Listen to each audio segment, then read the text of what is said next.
Wigwam has been around for over 100 years, yeah? 114. We're going on 115 years. Yeah. Founded in 1905 in Sheboygan, Wisconsin. And it's always been in Sheboygan. It's family owned. We are now in the 4th generation of family ownership. When they first invented socks, it was just to cover up the feet and keep them extra warm. How has that evolved to today? Well, that's a great question. The things that come to mind first and foremost are the fit, right? And so, but also elasticity. So you have developed nylons and lycras, that stretch and that provide more fit and more articulated fit throughout the process. Yarns that have evolved are obviously wicking properties, developing 4-channel yarns that can help transfer moisture away from the foot and in areas where you might develop blisters. Insulating qualities. Of course, wool's been around forever, so wool is one of the best insulating yarns that's out there for sure. Yeah. People go to Costco and buy that 20-pack of cotton socks. Why should they try something different? Oh my gosh, cotton is killer. There in most instances, cotton is not what you want to wear because it will bunch, it will gather, it will collect and hold moisture. And if you think about that, if you're wearing cotton in colder climates, that then you run the risk of freezing and frost and it's a dangerous situation. But before anything, above anything else, it will provide a great opportunity for blisters to form. And if you develop, blisters and cuts and wounds, it's going to be difficult to travel. It's gotten to the point where it's kind of complicated to try and choose a sock. What do you do? If you're just an average person who wants to go out hiking on a trail for their weekend in the mountains, and they don't want to wear a cotton sock, what do they do? Yeah, it's true. There are a lot of sock companies. There's a lot of great product out there today. There's also a lot of product that is not so good, and they have wonderful marketing companies, and they might, convince you that this is a product that you should buy from the marketing story.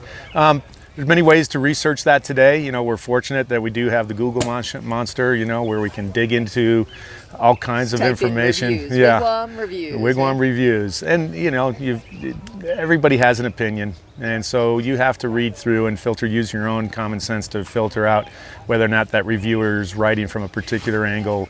I would encourage anybody to go to a local shop and partake on the information that the local experts have. They'll know what type of socks are best for that particular region.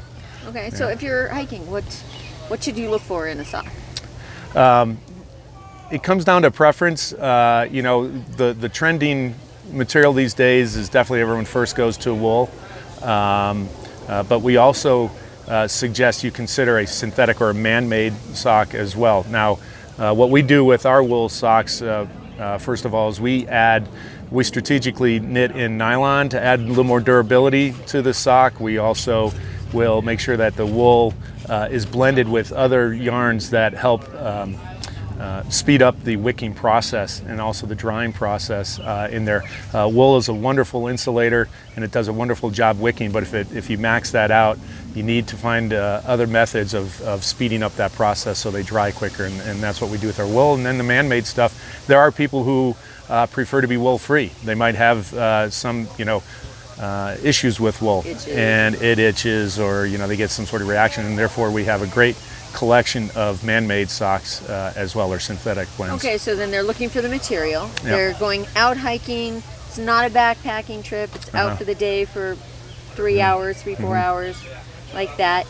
They would want medium thickness.